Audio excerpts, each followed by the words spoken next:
요한복음 19장 3절입니다. 인용한 성경은 한글 킹 제임스 성경입니다. 말하기를 유대인의 왕 만세라고 하며 손으로 줄을 치더라. 참으로 치욕적이고 추악한 인간의 모습을 볼 수 있습니다. 창조주이신 주 예수 그리스도께서 추악한 인간들에게 채찍을 맞으시고 그들이 만든 과시간을 억지로 쓰시고 침뱉음을 당하시고 주먹과 손바닥으로 얼굴을 얻어맞으시고 찢기시고 피 흘리시고 수치스러운 겉옷을 입혔다 벗겼다 하는 온갖 수모를 당하시면서 유대인의 왕 만세라고 사람들이 야유하는 그러한 상황입니다. 성경 구절을 통해서 우리는 이런 모든 모습들을 정확하게 바라볼 수 있습니다. 그 당시 그 자리에 있던 자들이 마치 우리의 눈앞에 나타나는 것 같은 그러한 광경으로 우리는 기록된 그대로의 그 장면들을 볼 수 있습니다. 하지만 눈앞에 펼쳐지는 이런 장면들, 그 이면의 영적 세계가 어떠한 영적 세계가 벌어지고 있는지 그 누구도 보지 못하고 있습니다. 아무도 그것을 볼 수 있는 사람도 없었고 지금도 그 이면의 영적 세계를 보지 못하고 있습니다. 참으로 놀라울 뿐입니다. 성경은 이 장면과 더불어서 함께 벌어지고 있는 영적 세계의 일들을 적나라하게 계시해주고 계십니다. 지금 주님께서는 의자에 앉아서 머리를 숙이신 채 온갖 이러한 조롱과 수치를 당하시면서도 지금 의기양양해하고 있는 마귀를 앞에 놓고 마귀와 대화를 하고 계신 것입니다. 주님께서 지금 마귀에게 뭐라고 말씀하고 계시고 있는 것 같습니까? 주님께서는 지금 마귀에게 이렇게 말씀하고 계십니다. 내가 아무리 이런다고 내가 부끄러워할 줄 아느냐? 그렇지 않다. 하나님께서 나를 도우시리라는 것을 내가 알고 있다. 내가 내게 아무리 고통을 당하고 수모를 당한다 해도 나는 수치를 당하고 있는 것이 아니다. 나를 의롭게 여기시는 분께서 지금 내 곁에 계시는데 내가 감히 나와 다툴 수 있겠느냐? 자, 나와 한번 당당히 맞서보자. 이리 내게로 가까이 다가와 보라. 내가 감히 나를 정죄하느냐? 너희 가운데 주를 두려워하는 자가 누구며 그 종의 음성에 복종하는 자가 또 있느냐? 너희는 다 어두움 가운데 걷고 빛이 없는 자들이 아니냐? 이렇게 말씀하고 계시는 것입니다. 주 예수 그리스도께서는 마귀를 앞에 놓고 지금 호되게 그들을 책망하고 계십니다. 이것이 과연 꾸며낸 이야기로 들리십니까? 그렇지 않습니다. 이사야 50장에서 우리는 이것을 볼 수 있습니다. 이사야 50장 5절에서 10절을 살펴보도록 하겠습니다. 주 하나님께서 나의 귀를 열어주셨기에 내가 거역하지도 아니하고 뒤로 물러서지도 아니하였도다. 내가 치는 자들에게는 내 등을, 머리카락을 뽑는 자들에게는 내 뺨들을 맡겼도다. 내가 치욕과 침뱉음으로부터 내 얼굴을 숨기지 아니하였도다. 주 하나님께서 나를 도우시리니 그러므로 내가 부끄러워 아니할 것이며 내가 내 얼굴을 부싯돌같이 하였으니 나는 내가 수치를 당하지 않을 줄을 아노라. 나를 의롭게 여기시는 이가 가까이 계시니 누가 나와 다투겠는가? 우리가 함께 서자. 누가 나의 대적인가? 그를 내게 가까이 오게 하라. 보라, 주 하나님께서 나를 도우시리니 나를 정죄할 자가 누구랴? 보라, 그들은 모두 옷처럼 낡아질 것이요 좀이 그들을 먹으리라. 너희 가운데 주를 두려워하는 자가 누구며 그의 종의 음성에 복종하는 자는 누구며 또 어두움 가운데 걷고 빛이 없는 자가 누구냐? 그로 주의 이름을 의뢰하고 자기 하나님을 의지하게 할지어다. 빌라도의 재판장에서 재판을 받으시고 계시는 주님과 그 이면에 있는 영적 세계에 대해서 성경은 정확하게 기록해 놓고 있습니다. 선지자 이사야는 주님께서 이 세상에 오시기 전에 700년도 더 전에 하나님의 계시에 따라서 이 십자가 사건이 있을 이 재판 장면을 묘사하고 계십니다. 그리고 예수 그리스도의 말씀을 기록해 놓고 계십니다. 영적 세계에서 일어나는 일이라는 것은 이 현상적인 세계에서 나타나는 것으로는 설명되지 않습니다. 욥의 예를 한번 들어보겠습니다. 욥은 어느 날 갑자기 말할 수 없는 고난을 맞이합니다. 그동안 모아놓은 재산이 하루아침에 다 날아가 버리고 자식들은 하루 한날에 몰사합니다. 그리고 온몸에 종창이 걸려서 문둥병자처럼 되어버립니다. 욥의 아내는 하나님을 저주하고 죽으라고 욕설을 합니다. 위로한다고 온 세 친구들은 욥이 오히려 죄인이라고 비난을 합니다. 이러한 모든 상황들을 너무나 견딜 수 없어서 욥은 하나님께 제발 자신을 죽여달라고 하소연합니다. 하지만 이것마저 마음대로 되지 않습니다. 그러나 이렇게 표면적으로 보이는 현상 그 이면에는 겉으로 드러난 그 이상의 일이 진행되고 있습니다. 진정한 사건의 진행과 하나님과 사탄의 논쟁은 엉뚱하게도 바로 이 세상이 아니라 하늘의 영적 세상에서 진행되고 있습니다. 욥기 1장에 보면은 하나님과 사탄 사이에 말들이 오고 갑니다. 그 결과에 따라서 엉뚱한 일이 지상에서 벌어집니다. 그리고 지상에 있는 욥의 자식들은 영문도 모른 채 비명 행사합니다. 욥과 그의 친구들 역시 하늘에서 무슨 일이 벌어지고 있는지 전혀 알지 못한 채 이러쿵저러쿵 자기들 나름대로 논쟁을 벌입니다. 그래서 바울은 이에 대해서 우리의 싸움이 혈과 육에 대항하는 것이 아니라 정사들과 권세들과 이 세상 어두움의 주관자들과 높은 곳들에 있는 영적 악에 대항하는 것이라고 말했습니다. 우리 그리스도인들의 싸움은 눈에 보이는 물리적인 이 현상, 그 누구와 싸우는 것이 결코 아닙니다. 영적인 전쟁에서 벌어지고 있는 상황일 뿐입니다. 그러므로 이 지상에서 벌어지고 터지고 발생하는 모든 일들이 사실은 눈에 나타나는 현상들이 다가 아닙니다. 사실 그 이면에는 그 일의 핵심은 모두 영적인 곳에서 일어나고 있다는 것을 알아야 합니다. 그래서 눈앞에 보이는 일만 놓고 이러쿵저러쿵 따지고 분석하고 결론을 내리고 이렇게 하는 것은 참으로 부질없는 일입니다. 지금 지상에서 인간들은 주님을 때리고 치고 침뱉고 모욕을 주고 십자가에 못 박고 별짓을 지금 다 하면서도 자기들 눈에 보이는 것이 모두 전부라고 생각하고 있습니다. 하지만 그것은 인간적인 관점에서 볼 때 그런 것뿐이고 사실은 일의 진행은 하늘의 영적 세계에서 일어나고 있는 것입니다. 인간은 그것을 결코 알지 못합니다. 바리새인들은 예수 그리스도께서 신성을 못 오겠다고 하면서 당연히 십자가에 매달아 처형하는 게 마땅하다고 생각을 했습니다. 그리고 십자가에 처형하면 그것으로 그만이라고 생각을 했습니다. 하지만 이 모든 일련의 사건들 그 이면에는 하나하나가 영적 세계의 움직임들이 개입해서 이루어지고 있었습니다. 바리새인들은 그것을 전혀 눈치조차 채지 못했습니다. 여러분이 성경을 들고 길 모퉁이에 서서 복음을 전파하고 거리 설교를 하면은 지금 눈앞에 드러난 대로 그렇게 단순하게 일이 진행되고 있는 것이 아닙니다.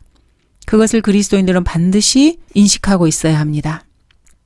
마귀와 맞서서 영적 싸움터에서 지금 피터지게 싸우고 있는 중입니다. 여러분이 지금 그 일을 하고 있는 것으로 실제로는 눈에는 그렇게 보이지만은 실은 그 모든 일들이 주님과 마귀 사이에서 엄청난 일이 벌어지고 있다는 것을 알아야 합니다. 가시관을 쓰고 앉아 계신 주님의 머리에서 피가 철철 흘러 얼굴이 온통 피범벅이 되고 있습니다. 지금 이 현장에 마귀도 그 앞에 서서 주님과 맞서고 있는 것입니다. 주 하나님께서 나의 길을 열어주셨기에 내가 거역하지도 아니하고 뒤로 물러서지도 아니하였도다.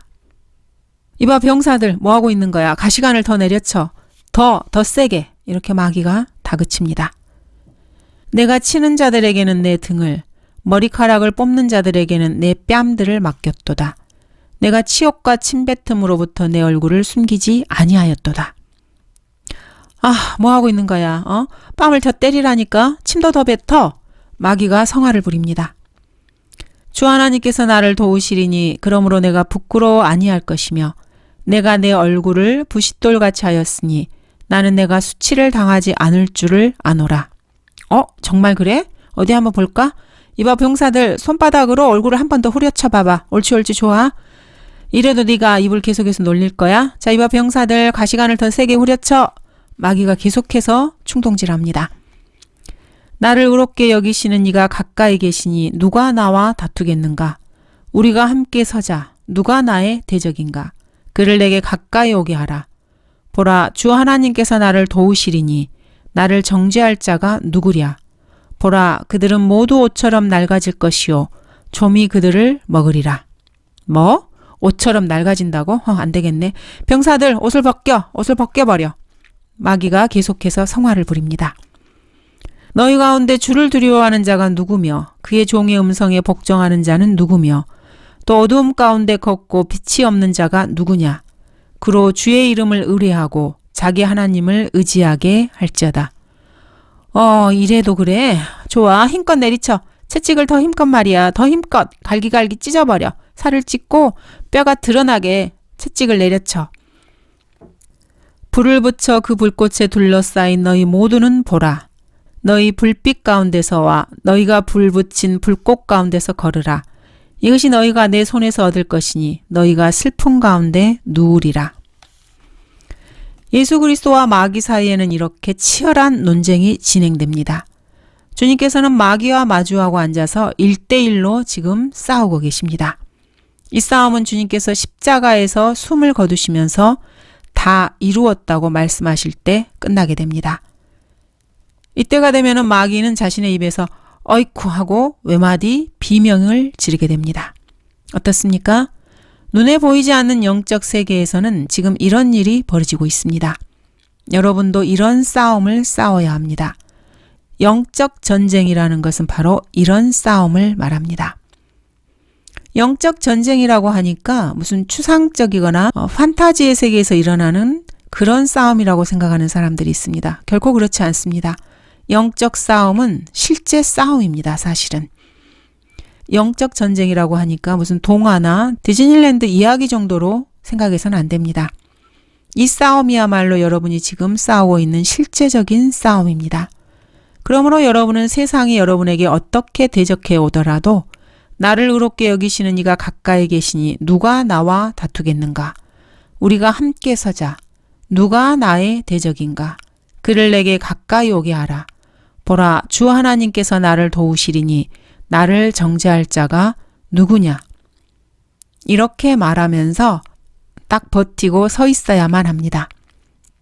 여러분이 그리스도인이라면은 여러분을 의롭게 여기시는 이가 여러분 곁에 서 있다는 것을 결코 잊어서는 안 됩니다.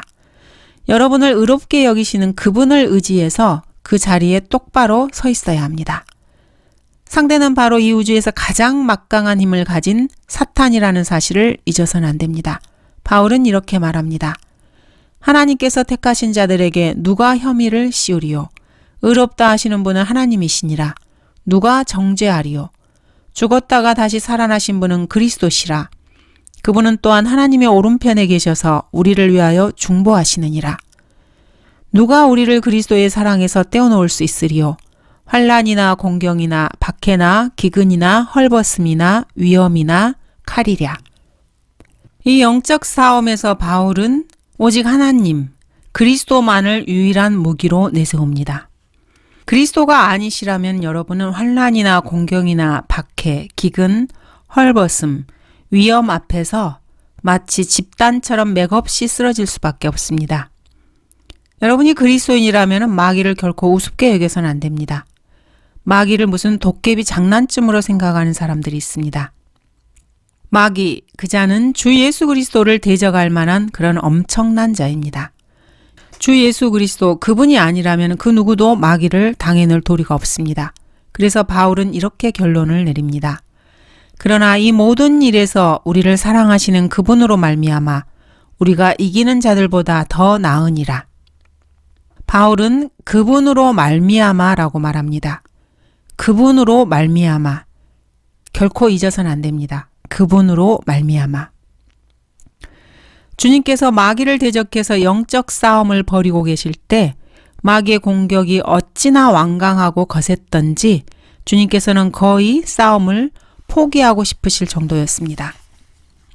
아버지 하나님께 제발 도와달라고 하소연하고 싶으셨습니다. 나의 하나님, 나의 하나님, 어찌하여 나를 버리셨나이까? 그렇지만 주님께서는 그만두고 싶으면 그만두실 수 있는 능력과 권세가 얼마든지 있으셨지만은 그 자리에서 모면할 마음만 먹었으면 얼마든지 거기서 빠져나올 수도 있으셨습니다. 그렇지만 주님께서는 그 고통스럽고 치열한 싸움을 끝까지 싸우셨습니다. 주님만이 진정한 남자이고 남자답게 싸우신 분입니다. 바로 여러분을 위해서 그렇게 하신 것입니다. 바로 여러분과 나를 위해서 말입니다. 그리고 십자가로 마귀를 이기셨습니다. 골로새서 2장은 이렇게 기록하고 있습니다.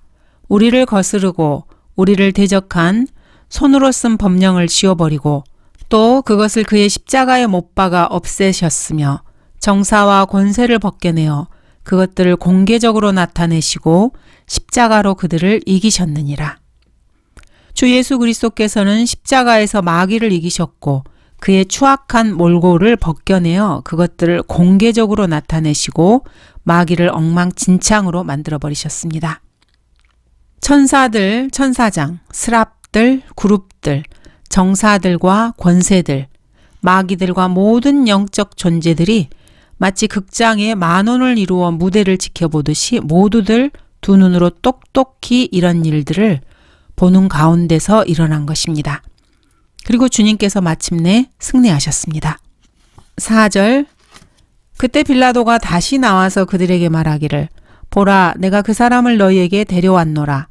이는 내가 그에게서 아무런 잘못도 찾지 못하였음을 너희로 알게 하려는 것이라고 하더라. 지금까지의 이러한 내용들을 통해서 우리는 빌라도가 왜 그렇게 예수 그리스도에 대해서 관대한 척 했는지 조금은 이해할 수 있을 것입니다. 치열한 영적 싸움에서 마귀가 예수 그리스도의 중도 화차를 아주 교묘하게 획책했던 것입니다. 사실 이것은 빌라도 자신도 모르고 있었고 주님을 빌라도의 손에 넘긴 자들도 전혀 모르고 있었습니다. 하지만 주님께서는 알고 계셨고 결코 마귀의 술책에 넘어가지 않으셨습니다. 5, 6절입니다. 그때 예수께서 가시관을 쓰시고 자주색 겉옷을 입고 나오시니 빌라도가 그들에게 말하기를 이 사람을 보라고 하더라.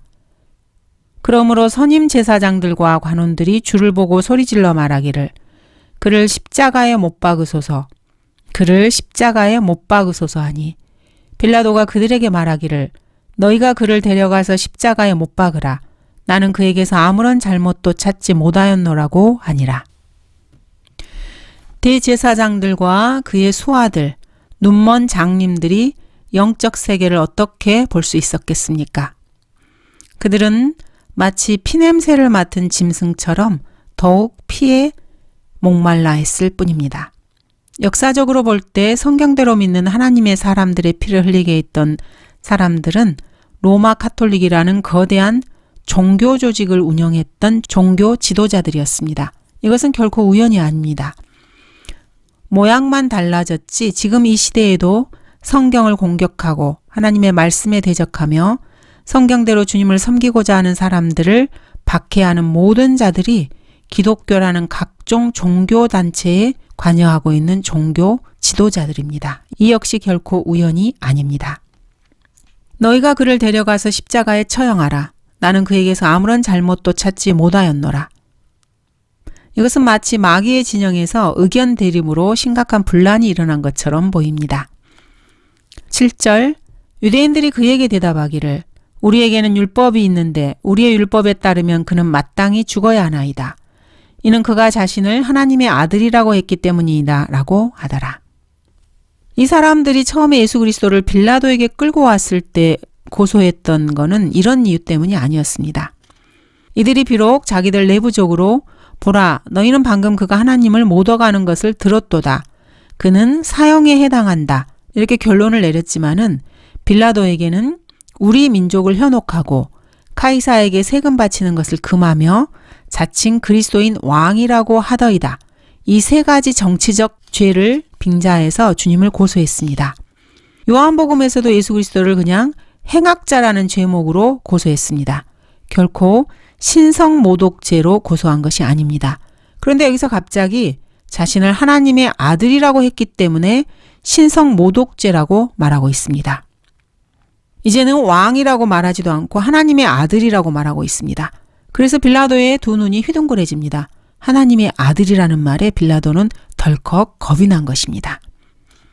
8절 그러므로 빌라도가 이 말을 듣고 나서 더욱 두려워하여 예수 그리스도께서 하나님의 아들이라고 하셨다는 말을 듣자 빌라도가 더욱 두려워합니다. 왜 그렇습니까? 하나님의 아들이라는 말이 그렇게 무시무시한 말입니까? 이 말이 빌라도를 뒤흔들었습니다. 빌라도는 옥기 속으로 자라처럼 목을 움츠립니다. 왜 그렇습니까? 아침에 재판석에 앉을 때 아내가 자기에게 사람을 보내서 귀뜸했던 일이 머리에 떠올랐을 것입니다. 빌라도의 아내가 이렇게 말을 했습니다. 당신과 그 의로운 사람 사이에 아무 일도 없게 하소서. 내가 오늘 꿈에 그 사람으로 인하여 많은 것으로 고통을 받았나이다. 하나님의 아들이라는 말을 들으면은 자기도 모르게 모두가 다 몸을 움츠리게 됩니다. 겉으로는 안 그런 척해도 사람은 속으로는 누구나 움찔하는 게 맞습니다. 빌라도도 그렇게 했습니다. 어떤 사람들은 빌라도가 여기서 예수 그리스도의 처형을 요구하는 유대인들의 강력한 압력을 두려워했다고 생각합니다. 또 어떤 사람들은 자신이 예수 그리스도의 목숨을 살릴 수 없게 됐다는 사실을 두려워했다고 말하기도 합니다. 그래서 자기가 뭔가 잘못된 판단을 해서 오점을 남길까 봐 두려워했다. 이런 추측을 합니다.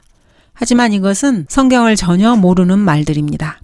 빌라도는 하나님의 아들이신 예수 그리스도에 대해서 자신도 모르게 뭔가 마음에 두려움이 있었던 것입니다. 9절 다시 재판정 안으로 들어가서 예수께 말하기를 내가 어디서 왔느냐고 하나 예수께서는 그에게 아무 대꾸도 아니하시더라. 주님께서는 대답을 하지 않으십니다. 주님께서는 다른 사람들의 질문을 종종 무시해버리는 경우가 있습니다. 빌라도에게서 예수님을 넘겨받은 헤롯은 주님을 보자 아주 기뻐했습니다. 주님에 대해서 알고 싶은 게 여러 가지였기 때문입니다. 호기심은 악의적인 것이었지만은 어쨌든 관심은 대단했습니다. 그래서 주님께 많은 질문을 던졌지만 주님께서는 단 한마디도 그의 질문에 대답해 주지 않으셨습니다. 헤롯이 예수를 보자 매우 기뻐하더라. 이는 그가 주에 관하여 많은 것을 들었기 때문에 오랫동안 주를 보기 원하였으며 또 주께서 행하신 어떤 기적을 보고자 하였기 때문이라. 그가 많은 말로 주께 묻되 주께서는 아무 대답도 아니하시더라. 주님께서 이렇게 아무런 대답도 하지 않으신 것은 이 사람들이 부정직하고 의심이 많은 사람들이었기 때문입니다. 여러분이 의심이 많다는 것 자체는 문제가 되지 않습니다. 문제는 여러분이 정직하면서 의심이 많느냐 여기에 있습니다. 이것저것 의심이 많고 정말 정직한 마음으로 그 진실을 알고 싶다면은 주님께서는 반드시 거기에 응해 주십니다.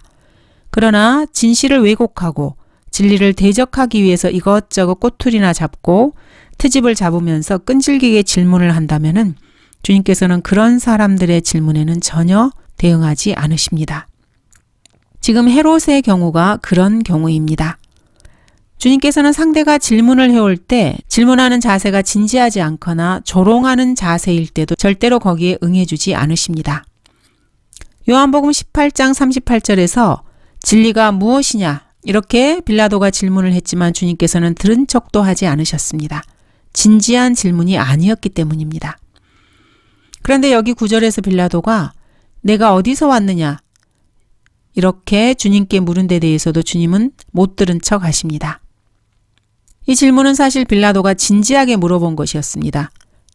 그렇다고 진실을 왜곡하고자 하는 의도가 깔린 것도 아니었고 그냥 하나님의 아들이라는 말을 듣고 자신의 머릿속에 뭔가 스쳐 지나가서 알고 싶어서 던진 질문이었습니다. 그런데도 주님께서는 아무런 대꾸도 하지 않으셨습니다. 왜 그랬을까요? 주님께서는 지금 빌라도에게 그것은 내가 알 바가 아니다. 이렇게 침묵으로 타이르고 계신 것입니다. 위로부터 오시는 분은 만물 위에 계시고 땅에서 난 자는 땅에 있어서 땅에 관한 일을 말하느니라.